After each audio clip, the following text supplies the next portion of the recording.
Bienvenue à vous, très chers téléspectateurs, dans votre émission des femmes, votre émission de tous les jours, votre émission qui met en valeur la femme, tout sur elle. Mais aujourd'hui, nous avons le plaisir et l'honneur d'avoir un H au majuscule avec nous, qui a choisi de passer ces instants avec nous afin d'apporter un petit plus sur ce que doit devenir la femme et sur ce sur quoi la femme doit travailler pour réussir. Voilà, je salue Monsieur Foutin Chimanga. Merci beaucoup pour votre invitation. Qui est cadre du parti LGD. Oui, leadership et gouvernance pour le développement LGD. Voilà, et j'ai en face de moi Madame Christelle Kassongo, qui est chercheuse. Et en même temps, c'est une femme qui travaille sur tout ce qui a trait à la femme. Et voilà, c'est tout ce qu'elle donne. Chaque jour, elle part. Elle est journaliste en politique extérieure. Voilà. Pour commencer, comme je le disais tout à l'heure avant qu'on nous braque la caméra et qu'on devienne très sérieux et qu'on refuse de sourire, voilà, je disais que nous allons échanger sur la participation de la femme, sur la gestion politique de la chose publique et de sa participation aux élections de 2023.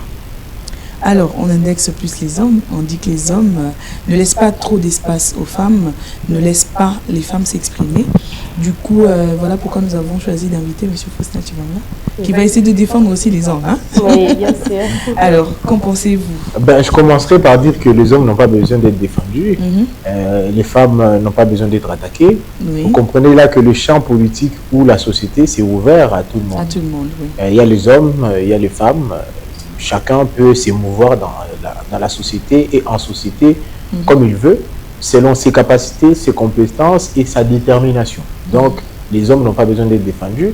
Les femmes non plus. Elles peuvent se défendre toutes seules. Ouais, elles peuvent se défendre toutes seules. Et je dis ça comme ça, pourquoi? Parce qu'il ne faudrait pas que les clichés puissent être considérés comme étant la femme est faible, entre guillemets. La femme est forte. La femme est déterminée. La femme est à même de pouvoir apprendre, s'informer et s'informer pour pouvoir mettre sur la table les idées qui vont permettre à ce que la gouvernance du pays puisse être de qualité. Pour arriver à une gouvernance de qualité, il faut un leadership de qualité aussi. La femme est leader et le leadership, c'est cette capacité qu'a aussi les femmes de pouvoir mobiliser un groupe d'un point A vers un point B. Et donc vous comprenez que la femme a cette capacité-là. Et si on doit dire que la femme congolaise est leader, je dirais oui. La femme est leader. Mais là, je laisse les mots à Madame Christelle. Je ne veux pas qu'on lui arrache tout. Madame Christelle, il paraît-il, selon les statistiques, vous qui êtes chercheuse, qu'aujourd'hui, la participation de la femme à la gestion de la chose publique et aux élections ne varie que de 12 à 15%, alors qu'il y a 80% d'hommes qui sont sur le devant de la scène depuis toujours. Alors, qu'est-ce que vous pouvez dire à ce sujet? Oui, effectivement, je pense que la femme est encore en arrière-plan. Elle n'a pas encore pris conscience de ce qu'elle vaut, de ce qu'elle peut faire de la société congolaise, de la gestion de la chose publique. Pourquoi elle reste en arrière-plan? Je dis personnellement qu'il y a encore une petite influence de la culture qui veut que la femme soit toujours derrière l'homme. Quoique nous avons des femmes aujourd'hui qui sont licenciées en tel ou tel autre domaine, et qui peuvent très bien se démarquer, parce que nous avons vu l'exemple de la dame qui a inventé le robot roulage, et ce n'est qu'un exemple parmi tant d'autres. Donc la femme est capable de se démarquer de la société congolaise, mais il y a certaines choses qui font qu'elle recule un peu, et je pense qu'elle a aussi besoin d'être formée, de s'informer, comme Christelle l'a si bien dit. Donc elle a besoin de s'informer, de se former dans la gestion de la chose publique, concernant les élections. Donc elle peut vraiment se démarquer, juste besoin peut-être d'une forme, je ne vais pas appeler ça une forme de... qu'on la booste un peu, la femme, qu'on puisse encore la promouvoir. Un soutien, tu veux dire? Qu'on la soutienne, oui, elle a besoin de ça. Alors, Monsieur Faustin, vous, en tant que leader dans un parti politique, comment faites-vous pour accompagner justement les femmes qui font partie de votre parti, on va dire ça comme ça, votre groupement? Comment vous faites pour les booster, les pousser en avant? Mais en fait, on encourage les femmes à s'impliquer beaucoup plus en politique. Et comme je le disais tout à l'heure, la politique, c'est que de la politique, il n'y a pas du genre en politique. Même si on veut à tout va peut-être dire qu'il y a plus de femmes en politique. Je vais faire exprès pour dire qu'il y a beaucoup plus de femmes en politique, pour ne pas toujours dire qu'il y a moins de femmes en politique. Donc, c'est pour justement casser un peu ces stéréotypes-là, parce qu'il y a vraiment une réelle volonté. Dans notre parti politique, pour pouvoir booster les femmes, on les encourage, on les forme, on organise des cadres qui permettent à ce qu'il y ait une formation de femmes. Pas plus tard qu'il y a 2 semaines, il y a eu une activité politique d'envergure au sein de notre parti où les secrétariats généraux de notre parti avaient organisé une séance de formation de femmes candidates qui vont affronter les échéances électorales de décembre 2023 pour qu'ils puissent être outillés dans la communication, outillés dans la prise de parole en public, outillés dans la conviction des partenaires pour qu'ils puissent avoir des financements pour leur campagne. Et ça, c'est ce que notre parti politique LGD fait au quotidien pour pouvoir permettre à ce que les femmes puissent s'autonomiser effectivement dans leur marche politique. Il y a une ligue de femmes qui est mise en place au sein de notre parti politique et cette ligue de femmes permet à ce qu'il y ait des formations politiques, qu'il y ait des formations dans différents domaines précises pour permettre à ce que les femmes qui sont peut-être pas activement dans la recherche des suffrages des électeurs, mais qui veulent développer les business, développer les entreprises, parce que le parti politique n'est pas que pour agir sur les champs. Les femmes à l'auto-prise en charge, on va faire plus court. Voilà, donc les partis politiques participent à tout ça pour permettre à ce que la femme qui va en politique ou qui est en politique soit en mesure de pouvoir peser sur la table des décisions, parce que autour d'une table, il n'y a pas de chaises pour les hommes, il n'y a pas de chaises pour les femmes, il n'y a que des chaises. Donc pour l'occuper, pour y rester, il faut avoir des muscles. Et les muscles, les femmes aussi ont la possibilité d'avoir des muscles. Les femmes ont la possibilité d'avoir des compétences qui vont permettre à ce qu'ils puissent s'asseoir fièrement sur une chaise qui n'est pas au masculin ou au féminin. Je reviens un tout petit peu sur ce qu'a dit Madame Christelle tout à l'heure. Elle a soulevé un point saillant, on va dire. Elle a parlé de notre culture. Il y a un souci dans notre culture et qui, jusqu'aujourd'hui, pèse sur les femmes, qui fait en sorte que les femmes continuent de penser dans leur cerveau qu'elles doivent rester à la cuisine, elles n'ont pas le droit. Vous, peut-être, vous avez pu voir les choses d'une autre manière. Vous acceptez les femmes, vous acceptez à ce que les femmes aient accès à des postes de décision. Qu'en est-il alors des hommes qui n'aimeraient pas voir leurs femmes évoluer ou avancer? Parce qu'il y en a encore jusqu'aujourd'hui, il y en a encore beaucoup. Malheureusement... On va dire, comme vous n'aimez pas, mais les hommes genrés, il y en a très peu. Mais les hommes aujourd'hui doivent juste constater, ou ils ont déjà constaté. Peut-être il y a certains hommes qui s'obstinent à refuser que les femmes puissent prendre les postes de responsabilité. Nous, de cette génération, on est confrontés à certaines difficultés. On s'est dit, les femmes sont les êtres semblables. Pour ceux qui sont chrétiens, vont comprendre la référence. Ce sont les êtres semblables. Et si on veut agir en société et réussir sans intégrer la femme, on dessine soi-même son échec. Pourquoi on va aller en politique et ne pas intégrer les femmes et interdire à ces femmes ou à ces sœurs de faire la politique ou être leader quelque part? Si on veut réussir, on ne peut pas réussir quelque chose sans la femme. Et ça, les hommes le savent, mais ils ne veulent peut-être pas l'admettre. Supposons on est dans la maison, il peut y arriver où l'homme n'a pas d'argent, mais la femme a l'argent. C'est des réalités. Et ça fait que, je suppose qu'eux deux ont le salaire qui doit passer à la fin du mois. Mais la banque de la femme a lancé l'argent avant, l'homme n'a pas d'argent. C'est pas qu'il manque d'argent, mais en ce moment précis, c'est seulement sa femme. Il a un souci. Voilà, il a une incapacité. Est-ce qu'il va refuser de se faire aider par sa femme? Mais à partir du moment où l'homme accepte de se faire peut-être aider par sa femme, il doit pouvoir accepter que la femme puisse diriger, gouverner et être dans des postes de responsabilité, parce que ça va permettre à ce que les ménages puissent être dans de bonnes conditions. Parlons de notre culture. Cela ne dénature pas la femme? Parce que apparemment, elle est censée être sous ordre de l'homme, selon notre culture. Je laisse Madame Christelle nous dire un peu plus en tant que femme, en tant que leader. Dénaturer notre culture, non, je ne pense pas vraiment. Mais c'est vrai que ce ne sera pas dans la pensée de tout homme, en tout cas. Il paraît qu'elle n'est pas faite pour donner des ordres. Elle n'est pas faite pour, par moment, échanger le rôle avec un homme. Je dirais que c'est faux, c'est faux. Christian l'a dit tout à l'heure, là, en politique par exemple, on a besoin d'une chaise, la chaise est vide pour hommes et femmes. Donc on a besoin de compétences là. On n'a pas besoin de... Vous en faites pas, hein, madame. J'ai vu des hommes qui ne pouvaient pas avoir 90% comme certaines femmes. Donc ce qui veut dire que la femme a aussi des muscles intellectuels et elle peut apporter quelque chose en société. Alors dénaturer les choses, ça dépend de la manière dont on voit les choses, moi je pense. Mais sinon, ça n'a rien à voir. On pensait qu'elle est, elle est bonne gestionnaire plus que l'homme. Vous pensez que... Elle peut bien, oui, être bon gestionnaire. Si nous partons des années antérieures, la gestion était plus accordée aux hommes. C'est pas pour jeter des petites guerres, mais on a vu des abus. On a vu plusieurs abus. Alors, on va essayer un tout petit peu de donner à la femme, je pense, elle pourra faire mieux. Sans pour autant chercher à... Monsieur Festin, je crois que Monsieur Festin a quelque chose à rajouter. Oui, mais avec, on rajoute en se disant que des fois on est cantonné sur le fait qu'on va dénaturer notre culture. Moi j'ai besoin de poser la question, laquelle de nos cultures? Est-ce qu'on a une culture qui interdit aux femmes de pouvoir prendre des responsabilités? Pour la petite histoire, dans l'histoire, sans faire un cours d'histoire, dans l'histoire et politique et archéologique de l'Afrique, les femmes ont toujours été aux commandes.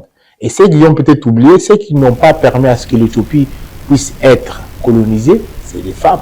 Ah, racontez-nous la petite histoire. Ramenez-nous dans... C'est les femmes. Il y a les guerrières qui étaient enrôlées dans l'armée éthiopienne. Et ça s'est fait qu'à l'époque, ceux qui veulent les précisions peuvent aller rechercher ça. Sur le net. Sur le net, il y a les hommes qui étaient occupés sur d'autres fronts. Et les colons sont arrivés au moment où il n'y avait que les femmes et les femmes qui étaient militaires. Et c'est en ce moment-là qu'ils ont réussi à repousser les premiers colons. Et c'est ce qui permet que les hommes, quand ils reviennent, ils ont réussi à pouvoir sauver des vies. Vous comprenez que les femmes ont toujours été au front des évolutions, au front de la gestion. C'est peut-être que le discours répandu voudrait faire croire qu'en Afrique, les femmes doivent être à la cuisine. Non, les femmes n'ont jamais été qu'à la cuisine. Et ce n'est pas pour dire que les femmes, quand ils sont à la cuisine, c'est péjoratif. Les hommes sont bons cuisiniers au monde. Vous comprenez que les hommes aussi sont souvent à la cuisine. Les meilleurs restos au monde sont... Pas vraiment en Afrique. Hein. Ben, pas vraiment en Afrique, mais les meilleurs restos même en Afrique sont tenus par les hommes. Vous comprenez qu'il faudrait qu'on puisse faire évoluer les opinions sur base de ça. Il ne faudrait pas se cacher derrière notre culture pour faire croire que les femmes ne peuvent pas travailler, ne peuvent pas évoluer en politique parce que notre culture l'interdit. La culture a vocation à évoluer et à progresser. La culture n'est jamais statique. Je l'ai dit tantôt que la culture avait juste un poids sur la façon de faire des femmes. Ça ne veut pas dire que la femme n'évolue pas. Elle évolue parce que dernièrement, il n'y a pas longtemps, nous avons eu une femme candidate aux élections présidentielles. Ça veut dire qu'il y a quand même une évolution au niveau de la femme congolaise. Alors, pourquoi je dis que la culture demeure un petit poids? Parce qu'on le sent, on le constate malheureusement sur le champ. Vous avez parlé ici de 80% d'hommes engagés, mais 12% seulement des femmes. Donc, moi je dis qu'il y a encore un poids de la culture. Il y a encore un poids de la culture qui, en fait, bon, je ne vais pas trop insister là-dessus, mais j'aurais aimé que vous puissiez encore soulever non seulement aux élections, mais dans la participation de la femme à la gestion de la chose publique. J'aimerais savoir, il y a encore quel type de pesanteur en dehors de ce qu'on vient de soulever sur notre culture, mais professionnellement. Où est la culture? Parce que la culture ne se retrouve pas lorsque nous sommes dans un milieu professionnel. Alors, professionnellement, qu'est-ce qui constitue les vrais pesanteurs contre l'ascension de la femme? Alors, je dirais que la femme ne veut pas d'elle-même avancer. Ok. Elle ne veut pas d'elle-même avancer parce que je me dis, quand on a de la volonté, on peut faire mieux. Alors, dans la gestion de la chose publique, j'ai parlé ici de la volonté. Et puis, je dirais aussi que les femmes ne se soutiennent pas entre elles. Elles peuvent avoir certaines compétences et quand il s'agirait peut-être d'une élection, par exemple, on n'est pas soutenu. par nos propres sœurs, par les femmes elles-mêmes. Je me rappelle, j'ai un peu discuté avec Marie-Ange Mouchelet-Croix, qui l'a d'ailleurs évoqué à un moment donné, que nous devrions mettre de côté nos différences. Parce que souvent, ce qu'on constate dans la femme africaine, c'est qu'elle veut peut-être faire croire à l'autre qu'elle est plus meilleure. Okay. Quand bien même elle constaterait que l'autre a beaucoup plus de potentialité, de qualité, mais difficulté d'accepter cette réalité. Or, il faudrait bien l'accepter pour qu'on avance tous ensemble. Parce que il faudrait que les femmes acceptent leurs différences et la capacité de l'autre à réussir mieux que soi. Il faudrait qu'on s'accepte comme ça. J'ai eu des amis, je n'ai personnellement pas aimé avoir beaucoup d'amis filles. Pourquoi? Parce qu'on avait vraiment du mal à se comprendre. Il y avait comme une sorte de guéguerre entre vous.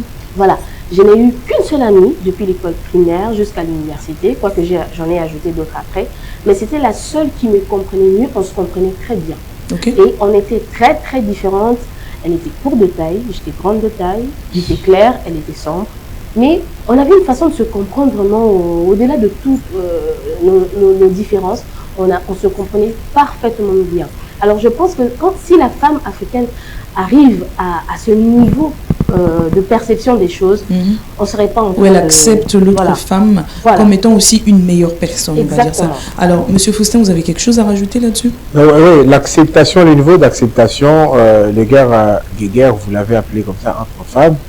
Je ne vais pas y entrer. Non, vous y entrez parce que c'est vous qui nous regardez. Vous avez un meilleur jugement que nous qui sommes de la peau des femmes. Effectivement, c'était juste pour mettre un peu en lumière ce que je veux dire tout de suite. Les femmes devraient peut-être pas être en guerre parce que souvent, cette perception de choses qu'il y a l'affrontement, la confrontation, quand ils sont dans une pôle de responsabilité, ils amènent ça face aux hommes. Donc, ça crée une dualité. Et pourtant, s'il y a dualité, les hommes ne veulent jamais, ils vont jamais montrer sur les terrains politiques que la femme peut pouvoir tourner le bras. Quand on vient pour faire un bras de fer avec l'homme, l'homme va montrer que, ok, tu veux faire le bras de fer, on peut faire le bras de fer, c'est lui qui va gagner, il va gagner. Mais est-ce que quand on fait le bras de fer, il n'y a que les hommes ou les femmes qui gagnent toujours? C'est là où il y a la question. Il faut trouver une façon beaucoup plus soft à se mouvoir en politique. Et on dit que les femmes sont habiles. Les femmes doivent rester femmes au lieu de devenir des hommes-femmes. Qu'est-ce que vous voulez dire par là? Qu'est-ce que vous entendez Qu'est-ce que vous voulez dire par là? Je veux dire par là que les capacités de la femme, l'homme ne l'a pas. Les capacités de l'homme, la femme... Lesquelles d'ailleurs? Les capacités de conviction. Ok. Par exemple, souvent, l'homme a du mal à convaincre. Il a des difficultés à convaincre, mais la femme peut facilement convaincre. Ok. En parlant, en utilisant, ça veut dire un beau plateau, en utilisant une certaine intelligence, il va pouvoir convaincre. Mais l'homme a du mal à convaincre, souvent parce qu'il doit s'expliquer, dire, prouver, réfléchir, écrire. Et pendant que la femme est déjà peut-être passée, mais l'homme est là en train de réfléchir. Du coup, ces qualités doivent rester telles quelles. Voilà. Et il n'est pas chercher à ce que, bon, on vient sur la table des décisions, j'ai besoin de tourner, crier comme l'homme pour pouvoir me faire respecter. Non, on a juste besoin d'être soi-même. Et à partir du moment où les femmes auront compris ça, je pense qu'ils vont faire... C'est justement les femmes qui cherchent à s'imposer avec une grande gueule, on va dire ça comme ça. Voilà, on va dire ça comme ça, avec une grande gueule, en guillemets. Parce qu'il faut toujours garder les charmes de la femme. Ça veut dire que la femme, on sait, il faut qu'il y ait... Elle va pas tout le temps taper sur la table, l'homme peut taper sur la table, mais la femme peut déplacer un verre. Mais produire les effets que l'homme n'a pas réussi à pouvoir faire en tapant sur la table. Je vois, madame, être d'accord avec vous, mais moi, j'ai un petit souci. On se retrouve dans un milieu professionnel où moi je suis directrice, c'est moi qui donne les ordres. Alors, du moment où les ordres ne sont pas respectés, je ne pense pas que je vais devoir vous tenir à l'aise avec ça. Je vais devoir m'imposer. Mais du coup, je vous dirais... Surtout que si je suis la seule femme et il y a 10 hommes. Du coup, je vous dirais, il ne faut pas donner des ordres, il faut diriger. Diriger, on n'a pas besoin de donner des ordres pour diriger. Vous pouvez changer juste la façon de de communiquer, on va dire. Communiquer, votre façon d'exercer votre leadership doit shifter juste un peu. Parce qu'il y a des personnes, vous n'avez pas besoin de crier pour qu'ils puissent vous comprendre. Ok. Mais quand vous remarquez que vous êtes obligé de crier, criez. Et si on ne vous respecte toujours pas, utilisez des moyens qui sont prévus par les Non, règlements mais de lorsque l'ordre est donné de la manière la plus douce et que voilà, cela n'a pas été respecté, je ne vais pas vous adoucir en plus de cela. Madame Christelle. Je vais vous donner un petit exemple. Oui. Je pense que Faustin a raison quelque part. Il y a une stratégie que j'ai utilisée dans le temps où j'étais sportive, parce que j'ai fait un peu de sport aussi. Alors, vous savez, quand vous arrivez à ce niveau-là et que vous devriez, par exemple, être coach, entraîneur, c'est pas facile pour les hommes d'accepter qu'ils soient coachés par une femme. Ok. C'est pas facile. Alors, ce que je disais, ma politique était laquelle plutôt? C'est que je l'ai mis devant un fait accompli. Parce que, en parlant de la bouche comme ça, c'était difficile à accepter. Je le mets devant un fait accompli, c'est-à-dire, je fais un match 1 contre 1 et je le gagne. Ok. Tout simplement. Donc, je pense que lorsqu'on parle calmement à un homme et qu'il a du mal à comprendre, parce que déjà, je parle de l'ego. L'homme a beaucoup d'ego. Voilà, voilà. Et pour contrer justement cet ego-là, je pense qu'il faut le mettre sur un fait accompli. Donc, il faut prouver qu'on est vraiment compétente et que, voilà, il n'y aura pas de commentaires. En fait, moi, je réfléchis en tant que responsable d'entreprise, donc ce ne serait pas du temps perdu à chercher à faire comprendre à quelqu'un alors qu'on est en train d'attendre que les résultats soient sur la table, parce qu'il y a un autre homme haut placé qui attend des résultats. C'est stressant pour une femme. C'est stressant pour une... Elle doit faire ses preuves, elle doit attendre, elle doit faire ses preuves face à d'autres hommes qui sont haut placés qu'elle, et du coup, ceux qui sont en bas la tirent vers le bas, donc ça ne va pas être facile. À un moment donné, il faudrait qu'elle perde son contrôle. À un moment donné. Je vous rejoindrai après plusieurs tentatives, bien sûr, en respectant le délai qui vous est imparti pour pouvoir vous présenter devant votre supérieur, parce qu'il ne faudrait pas non plus que votre travail en pâtisse. Donc, j'accorderai du temps à cette personne pour lui faire comprendre calmement, mais s'il va falloir prendre une décision, finalement, je le prendrai. Moi, je dirais sur cette séquence que dans la direction, dans le leadership, il n'y a pas d'hommes, il n'y a pas de femmes, il y a des leaders. Et c'est comme ça que moi, le concept de leadership féminin, je ne suis pas très à l'aise avec. C'est-à-dire qu'il n'y a que les leaders. C'est-à-dire que sur il n'y a pas hommes et femmes dans le mot leader. Voilà, il n'y a pas hommes et femmes. Même si on veut faire des bénévoles avec le leadership féminin, mais je pense qu'il n'y a que des leaders. Sur une chaise, disons, on a écrit DG. Ça peut être DG. Sur cette chaise-là, il y a une femme qui peut s'asseoir, il y a un homme qui peut s'asseoir. Mais si déjà un homme ne respecte pas l'autorité de la femme assise sur une chaise de DG, ne respectera pas forcément un DG homme assis sur la chaise du DG. Il faudrait comprendre à partir du moment où l'homme qui est sous ordre d'une femme ne respecte pas, c'est-à-dire que sa conception de l'autorité est un peu biaisée. C'est-à-dire qu'il faut se rendre compte que la charge qui est donnée à un homme ou à une femme est égale. C'est vrai que peut-être ceux qui nous suivent vont trouver qu'on est beaucoup plus décalé de la réalité congolaise. Non, on veut juste permettre à ce que les choses bougent, les choses progressent. Voilà. Et moi, j'ai été sous les ordres d'une femme plus d'une fois. C'est-à-dire qu'on était dans une fédération où je suis vice-président, il y a la présidente. Donc, on voyait que les positions sont différentes. C'est pas pour autant que cette fédération-là ne marche pas ou ne marchait pas. Et si vous interrogez ceux qui ont participé à la gestion de la fédération au sein de la fédération FONADE et Madame Claudine, pour ne pas les citer, vous comprendrez qu'on va vous dire que c'est la fédération où il n'y a jamais eu de problème. Parce qu'il y avait une femme et un homme qui étaient en train de manager. Et ça, je pense que c'est la sagesse aussi de notre secrétaire général Franklin Chamala qui a compris qu'il faut mettre une femme et un homme pour pouvoir diriger une fédération. Et ça marchait. Et à chaque fois où il y avait des petits couacs, on réglait ça nous-mêmes, on s'assoit, on parle, on échange. Et puis, il n'y a jamais eu de crise majeure au sein de la fédération. Pourquoi? Parce qu'on était à même de pouvoir respecter l'autorité, pas parce qu'il y avait un homme ou parce qu'il y avait une femme. Et vous comprenez que... Le respect est dû à l'autorité et non parce que c'est une femme ou c'est un homme. Voilà. On aurait juste s'atteler sur ça et aussi accepter que voilà... Et c'est par là que je dis que beaucoup d'hommes doivent être formés justement. Peut-être Faustin a été formé, il a eu la facilité de comprendre ces choses que beaucoup ne le comprennent pas comme ça. Donc l'homme également a besoin d'être formé sur ce point-là. Voilà, la question de la formation n'est pas que pour les femmes, mais aussi pour les hommes, sur les questions pour qu'on arrive à s'accepter mutuellement. Voilà, c'est sur les questions des genres que les hommes doivent être formés. Parce que c'est vrai c'est à peine que le concept, même si je ne les pousse pas totalement, la masculinité positive. Ça veut dire que, bon, c'est vrai que ça permet... Oui, mais j'ai mes raisons, c'est vrai que c'est pas un cadre scientifique pour pouvoir contester les concepts. Mais moi, je pense qu'il n'y a pas de masculinité négative. Mais je vois le bénéfice qu'il faut faire. C'est-à-dire que les hommes doivent juste accepter ça, c'est la réalité. Il faut revenir sur, si on doit prendre l'égalité entre l'homme et la femme, ce n'est pas une histoire qu'il faut se dire, bon, il faut qu'on puisse avoir l'égalité. Le monde a déjà créé tout égalitaire. C'est-à-dire quand on est né, on n'est pas... Ah ouais, mais je vous dis, c'est vrai que ça va choquer beaucoup de gens. On voit quand même qu'il y a cette posture, mais la réalité fait que on va se simplifier la vie si on accepte les femmes, on accepte les hommes. La vie est simple comme ça. Et dans la pratique, on sait que c'est difficile, puisque peut-être je vais vous faire marrer. Dans la pratique, souvent, quand les hommes font pas trop la différence entre la femme qui est assise sur une chaise comme DG, on la respecte en tant que DG, souvent les femmes vont se dire, pourquoi on ne me voit pas comme femme? Vous voyez?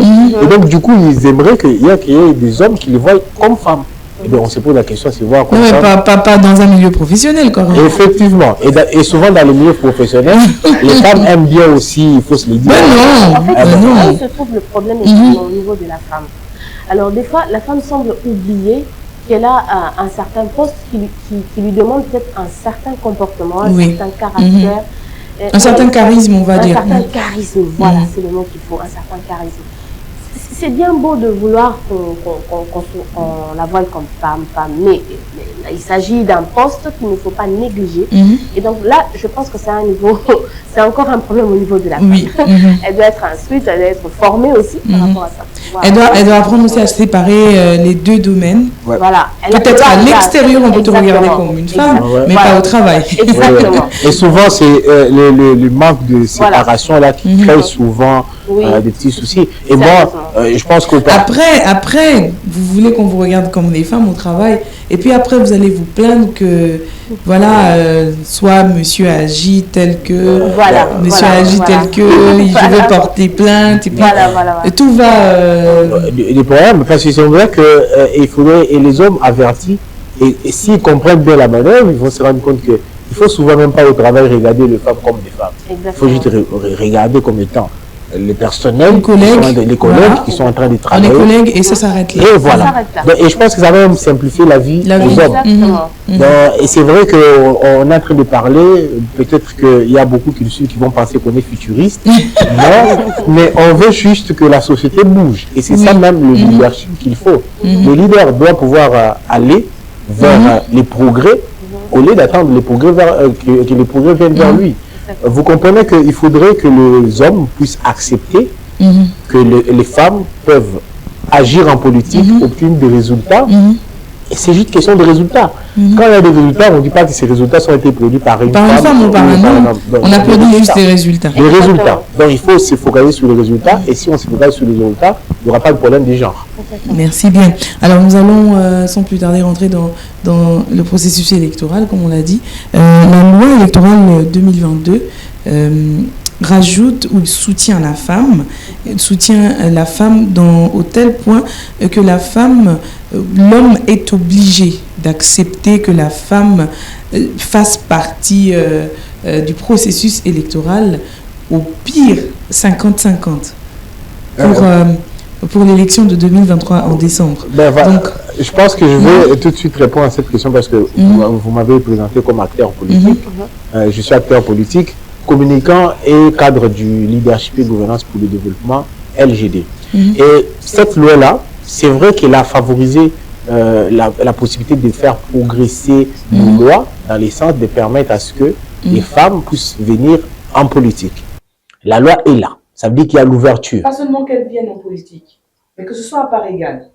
Dans une commune comme Barumbu, il n'y a qu'un seul siège à pourvoir et notre parti politique, le LGD, a aligné une femme. Et dans plusieurs communes au niveau municipal où il n'y a qu'un seul siège, on aligne une femme parce qu'on veut justement que la femme puisse venir en politique et obtenir des résultats. Donc, on profite bien de cette loi-là parce que ça nous fait aussi des économies et ça permet à ce que... Ça fait des économies. Voilà, et ça permet à ce que les partis puissent garder un peu les contributions de ses membres pour pouvoir les engager vers autre... Donc, je conclus que pour vous, cela résout le problème. Ça résout pas forcément le problème. Il y a le problème à un autre niveau. C'est vrai que les lois sont là. Mais maintenant, il faut agir au niveau où la femme accepte de venir en politique. Et vous allez remarquer que une activité prévue pour les femmes, si on dit que les hommes peuvent venir, les hommes vont dépasser les femmes en présence. Pourquoi? Parce que les femmes ont souvent du mal à se décider de venir réellement répondre à des invitations politiques. Et c'est comme ça qu'elles sont là, mais elles ont du mal à prendre les leads. Et il faut qu'on les booste, il faut qu'on les encourage. Mais il faut que la femme puisse arriver au niveau où, quand elle accepte de pouvoir assumer des responsabilités, elle assume aussi les conditions et les contraintes liées à cette responsabilité-là. Et souvent, c'est là où il y a des problèmes. Oui. C'est vrai qu'il y a les postes, il y a la possibilité que la femme puisse venir. Et dès que la femme vient sur ces postes, on n'assume pas totalement les contraintes de ces responsabilités-là. On commence à trouver des confiants. Je suis quand même une femme, j'ai des enfants à gérer à la maison. Oui, mais parce que à ce stade-là, je pense que Mme Christelle pourra comprendre ce que je veux dire maintenant. Il y a des hommes qui laissent les femmes, peut-être par complaisance, adhérer à des partis politiques, mais par la suite, ils changent d'avis et commencent à la charger de responsabilités à la maison au point qu'elle n'arrive plus à répondre à ses engagements. Madame Christelle, je pense que vous comprenez un peu mieux. Je suis très d'accord avec vous. Oui, c'est vrai, c'est une réalité. C'est une réalité où certaines femmes se retrouvent vraiment chargées à la maison parce que elle a trop de temps en politique et elle n'a plus le temps pour l'homme. Mais en fait, je vais quand même reprocher et tirer, si l'homme permet, un peu les oreilles de la femme pour dire que l'homme à la maison reste homme. Le mari ne doit pas être délaissé à cause du boulot. Donc, il faut faire la part des choses. Mais j'aimerais aussi que l'homme fasse la part des choses également. Donc, c'est-à-dire, il sait qu'il a épousé une femme politique, il sait qu'elle a des charges, il sait qu'elle a des obligations. Elle a des engagements. Voilà. Même si elle ne l'est pas encore, mais elle a pris des engagements. Elle a pris des engagements. Politiques en faveur de la population congolaise ou de sa localité. Voilà. Elle est censée respecter. Voilà. Elle doit ipso facto respecter. Alors, il y a qu'à, comment dire, il faudra échanger, il faudrait parler de comment gérer le ménage ensemble pour pouvoir trouver des solutions. Sinon, c'est carrément une carrière qu'on est en train de briser et la femme va retourner à la cuisine, comme je l'ai dit. Alors, Monsieur Faustin? Sur cette question-là, vous allez comprendre que les hommes que nous sommes, on est ouverts. C'est vrai qu'il reste encore des hommes. Certains. Pas tous les hommes. On est ouvert. Oui. Bon, on est ouvert à la possibilité de voir la femme en politique. Mais maintenant, il y a des réalités qui font que les hommes ont peut-être du mal à admettre. C'est là où je suis sur les leaderships. Parce que quand on choisit son conjoint, on choisit son travail, on choisit son église, il faut que ça soit en fonction de ses objectifs. C'est là où il faut intégrer le côté leadership. Parce que le leader, c'est quelqu'un qui est visionnaire, quelqu'un qui a la prévoyance, qui voit loin. Moi, par exemple, j'ai grandi, comme tous les hommes, je constate que dans la société, bon, il y a tel problème, on n'a pas choisi d'être dans cette société, on est venu dans cette société. Comment tu comptes t'y mouvoir? C'est une question de choix. Tu peux choisir d'encourager la femme, tout comme de ne pas l'encourager, mais dans tous les cas, il faut assumer les conséquences. Voilà. Parce que s'il y a des conséquences sur le fait que tu n'acceptes pas que la femme travaille, il y aura toute la charge de la famille sur toi. Exact. Ça veut dire qu'il y a des frais que seul toi tu pourras payer. Mais quand il y aura pas des frais. Ouais. Ce sont des frais qu'il va devoir payer. Voilà. Donc, vous comprenez, il faut faire la part de choses. Quand on voit l'autonomisation de la femme, ce n'est pas seulement sur une question du genre, mais aussi sur une question économique. Si on voit les choses sur cette question économique-là, on va peut-être se décider de progresser nos avis, nos valeurs, tout ce qu'il y a comme posture des hommes pour permettre à ce que les hommes puissent réellement accepter que les femmes puissent faire la politique. Et je pense qu'aujourd'hui, ça ne se discute plus. Les hommes doivent juste accepter et parler avec les femmes, leurs femmes, avant de se marier. Pendant qu'on est fiancé, entre guillemets, on s'est dit... Ou même pendant qu'on est marié. Pendant qu'on est marié, on s'est dit, ok, on veut faire ça de notre vie. Parce que souvent, beaucoup d'hommes pensent qu'il n'y a que eux qui ont une vision pour leur vie. Et pour la femme. La femme doit pouvoir s'accomplir. Aussi. C'est-à-dire que si l'homme a besoin d'être politicien, la femme, s'il choisit d'être pasteur, elle doit pouvoir l'être. Et c'est ça qui va permettre à ce que la convergence de nos ambitions... L'homme peut avoir choisi d'être politicien, mais la femme a un métier qui peut aider l'homme à progresser. Voilà. Entre autres, elle peut être journaliste et prôner plus ce que fait son mari et l'accompagner en communication. Et où se trouve le mal? Où se trouve le mal? On va dire tout de suite, il n'y a pas de mal. Parce que ça, il y a une compréhension avec hauteur. Les leaders sont des aigles, il faut avoir de la hauteur. Et si on a de la hauteur, on va comprendre que... D'ailleurs, je pense que c'est beaucoup plus facile. Imaginez que tu sors. Ça t'économise au lieu d'engager quelqu'un qui va s'occuper de la communication. Et voilà, il suffit juste de parler, de s'orienter pour pouvoir décider sur ce que vous allez faire.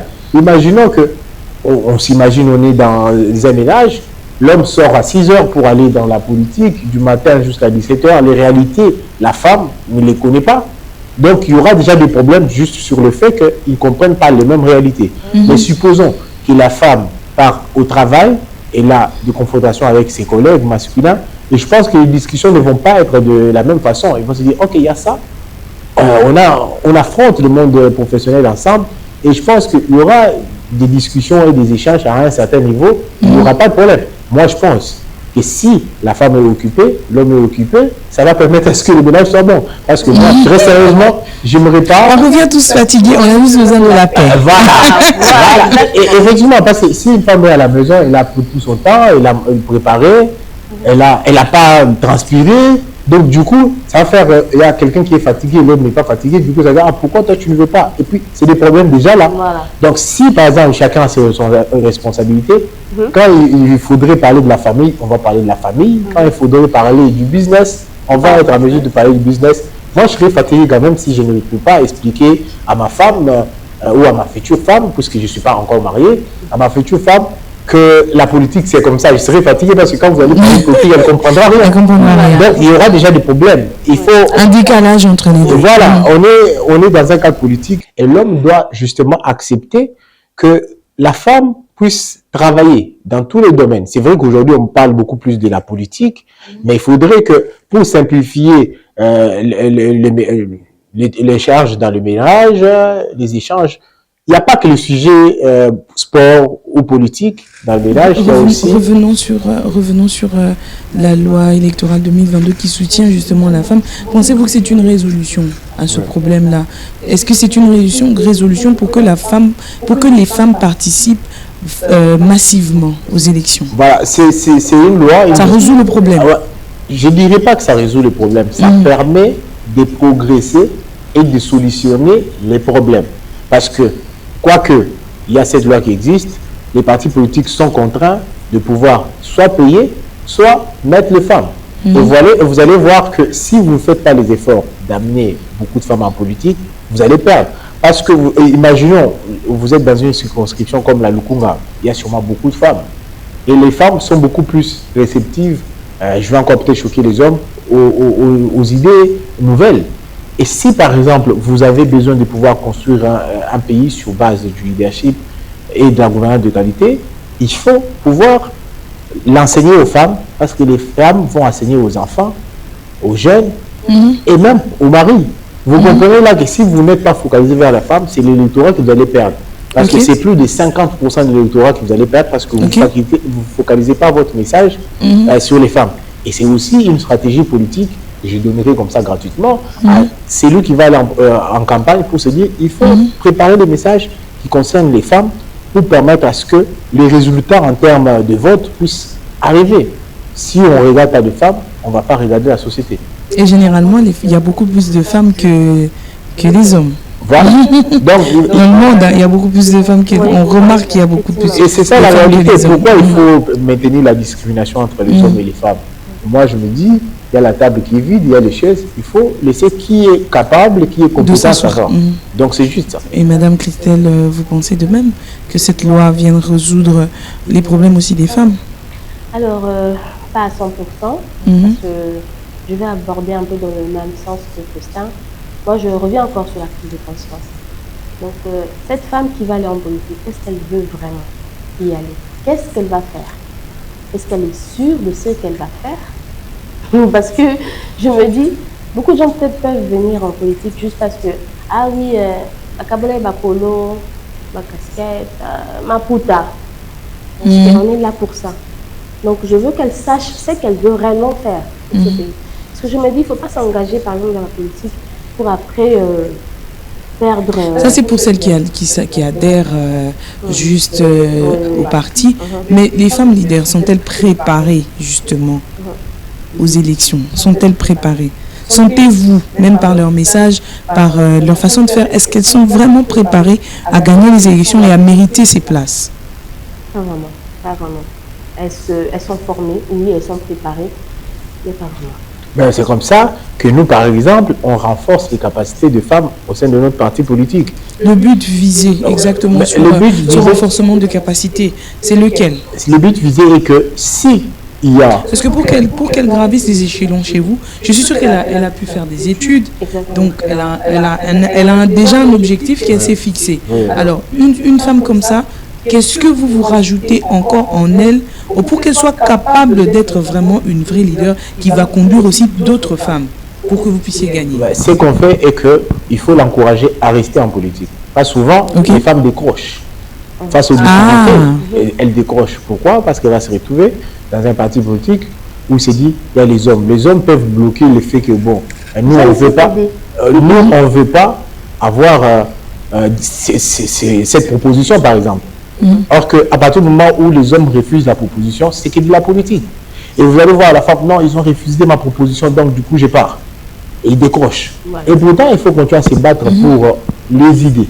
Il ne faut pas oublier qu'on est en politique. Ça veut dire que les hommes, quand ils s'élisent, bon, c'est une idée qui vient de la camarade, mais il n'y a pas de tête. Mais le parti politique de LGD fait l'effort de permettre à ce que, quand la femme propose une idée, par exemple, pour pouvoir organiser une manifestation, même si on sait que le timing politique n'est pas indiqué, on tente de pouvoir, bon, ça peut se faire tel jour ou telle date, à telle date, pour permettre à ce que la femme ne décroche pas. Parce que vous avez remarqué que la femme en politique décroche très facilement. C'est là où les hommes doivent accepter au moment où les femmes décrochent pour les aider à rester en politique. Parce qu'en politique, il ne faut pas se leurrer la face. Et lorsque la femme a des idées chez vous, vous faites comment? Vous l'encouragez ou vous améliorez l'idée pour réussir? En tout cas, on encourage, on améliore l'idée, on l'accompagne. Ok. On l'accompagne. Ah, vous la laissez quand même faire. Voilà, on la laisse faire. Parce que beaucoup peuvent s'accaparer de l'idée, mais ne pas la laisser faire. Exactement. Et s'en accaparer justement pour briller eux-mêmes. Hein. Vous savez, on est dans le... Combien d'hommes brillent derrière les femmes? On est dans un parti politique qui prend de l'excellence. Nous, là-bas, tu as tes idées, tu es compétente ou compétent, tu as ta place. C'est de la compétence, on est l'école des résultats. En même temps, il fait passer le message pour LGD. Hein. Oui, effectivement, il y a le matatisme, c'est axé sur les résultats. Vous voyez que tu sois homme, que tu sois femme, si tu produis des résultats, tu as ta place au LGD. Et vous comprenez que les femmes doivent être encouragées, oui. Mais des fois, les femmes ne peuvent pas toujours s'attendre à ce que les hommes viennent là et les encouragent. Des fois, les hommes peuvent aussi s'occuper de leurs idées et faire évoluer leurs idées. Il faut que les femmes puissent être en mesure de s'auto-booster. C'est-à-dire qu'il ne faut pas rechercher les boosts vers les hommes, il faut s'auto-booster. Souvent, moi, j'ai remarqué qu'il y a comme une volonté de maintenir cette dualité entre les hommes et les femmes pour que ça soit aussi des excuses pour la femme. Vous voyez? Oui, parce que moi, Madame Christelle, est-ce que vous êtes d'avis? Est-ce que vous êtes d'avis? Non, je ne suis pas vraiment d'avis. C'est une réalité, en fait. On va dire que c'est une réalité. Mais ce qui est vrai, c'est que la femme aussi... Je reviens toujours sur la prise de conscience. La femme doit prendre conscience qu'il n'y a pas de cadeau en politique.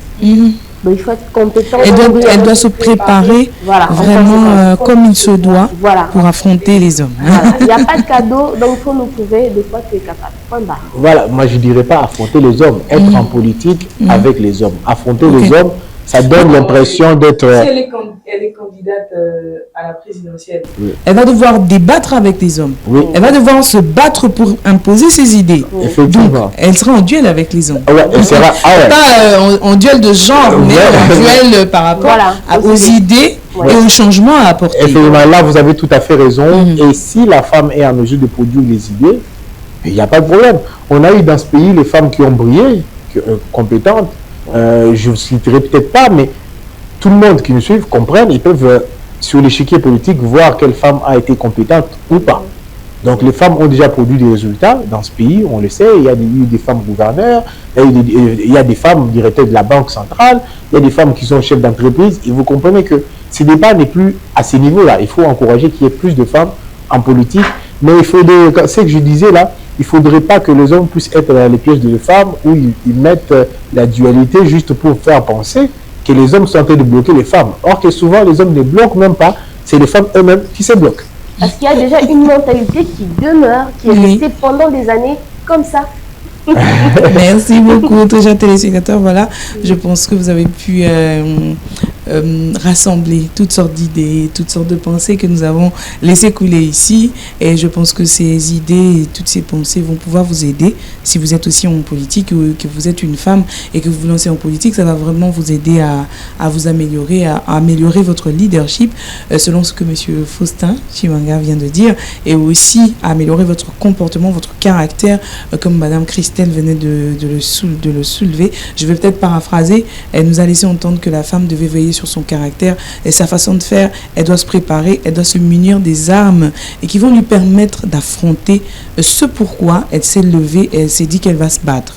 Et M. Faustin, par contre, lui, il a prôné sur le leadership de la femme pour dire que la femme devrait résister et pondre des idées capables d'apporter le changement pour que les hommes arrivent à la pousser et à la mettre en avant. Je crois que nous sommes à la fin de cette émission. Nous avons passé un très bon moment et nous espérons vous retrouver pour un prochain numéro. Nous vous disons au revoir et très prochainement. Bye bye.